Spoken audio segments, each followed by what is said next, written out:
संत गजानन महाराज हे महाराष्ट्रातील अत्यंत प्रसिद्ध आणि श्रद्धास्थान असलेले संत मानले जातात.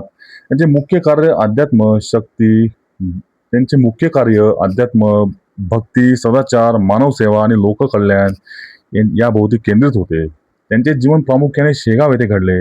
मित्रांनो, 13 फेब्रुवारी 1878 मध्य माघ वैद्य सप्तमीला गजानन महाराज हे प्रमुख या ठिकाणी शेगावला आढळले, असं ग्रंथपुराणामध्ये मांडलं गेलेलं आहे. गजानन महाराजांचे मूळ नाव, जन्मस्थान आणि आई-वडिलांविषयी माहिती निश्चित ऐतिहासिक उपलब्ध नाही.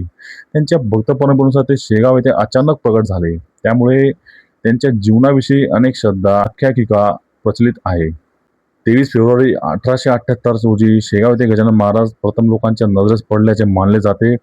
त्यावेळी ते अत्यंत साध्या अवस्थेत होते. त्यांच्या असामान्य वर्तनामुळे आणि आध्यात्मिक सामर्थ्यामुळे लोकांचे लक्ष त्यांच्याकडे वेधले गेले.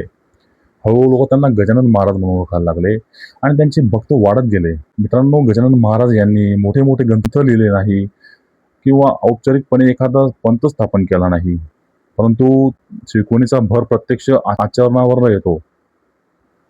त्यांनी भक्तांना देवावर श्रद्धा ठेवणे, नामस्मरण व भक्ती करणे, सत्य आणि सदाचाराने जगणे, अहंकार व लोभ दूर ठेवणे, गरजूंची सेवा करणे व सर्व जीवांमध्ये परमेश्वर पाहणे आणि शेवटचा आणि अत्यंत महत्त्वाचं व्यसनांपासून दूर राहणे यांसारख्या गोष्टींचा संदेश दिला. तर मित्रांनो, महाराजांच्या चमत्काराच्या कथा काही या ठिकाणी प्रचलित मानल्या जातात. तर त्यांच्या भक्तांच्या श्रद्धेनुसार त्यांनी आजारी व्यक्तींना मदत केली, संकटातून भक्तांचे रक्षण केले आणि लोकांना आध्यात्मिक अनुभव दिले. मात्र या कथांकडे पाहताना श्रद्धा आणि ऐतिहासिक पुरावे संत फरक ठेवणे महत्त्वाचे आहे. यांच्या चमत्काराचे वर्णन मुख्यतः भक्त परंपरा आणि गजानन विजय यांसारख्या भक्ती ग्रंथात आढळते. त्यांनी समाजाला एक संदेश दिला. मित्रांनो, भक्ती, सदाचार, सेवा, आत्मसंयम इज इक्वल टू आध्यात्मिक जीवन हा त्यांचा मूळ मंत्र होता. मित्रांनो, गजानन महाराजांच्या जीवनातील प्रसंग, उपदेश आणि चमत्कार यांचे प्रसिद्ध वर्णन श्री गजानन विजय या ग्रंथात आढळतो. हा ग्रंथ दासगणू महाराजांनी लिहिला असून महाराजांच्या भक्तांमध्ये तो अत्यंत श्रद्धेने वाचला जातो. त्यानंतर मित्रांनो, गजानन महाराजांनी 8 सप्टेंबरला 1910 रोजी शेगाव येथे समाधी घेतली, अशी भक्त परंपरा आहे. आणि समाधी स्थळावर पुढे मोठे मंदिर होऊन आणि भक्तिस्थान विकसित झाले आणि आज ते शेगाव महाराष्ट्रातील प्रमुख तीर्थांपैकी एक आहे. श्री गजानन महाराज संस्थानाच्या माध्यमातून धार्मिक तसेच विविध सामाजिक सेवाभावी उपक्रम चालवले जातात.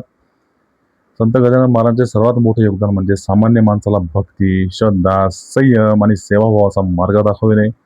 त्यांच्या जीवनामुळे शेगावातील महाराष्ट्रातील महत्त्वाचे आध्यात्मिक केंद्र बनलेले आहे. त्यांच्या भक्तांमध्ये आजही गणगण गणात बोते हा जयघोष अत्यंत श्रद्धेने मानला जातो. तर मित्रांनो, हे होते संत गजानन महाराज. त्यांचे जीवन हे रहस्य, भक्ती, अध्यात्म आणि लोकश्रद्धेने व्यापलेले आहे. त्यांच्या शिकवणीत माणुसकी, नामस्मरण, सदाचार आणि ईश्वर भक्ती यांना विशेष स्थान आहे. त्यांच्या समाधीनंतर शेगाव येथील लाखो भक्तांचे श्रद्धास्थान त्यांच्या समाधीनंतरही शेगाव हे लाखो भक्तांचे श्रद्धास्थान राहिलेले आहे.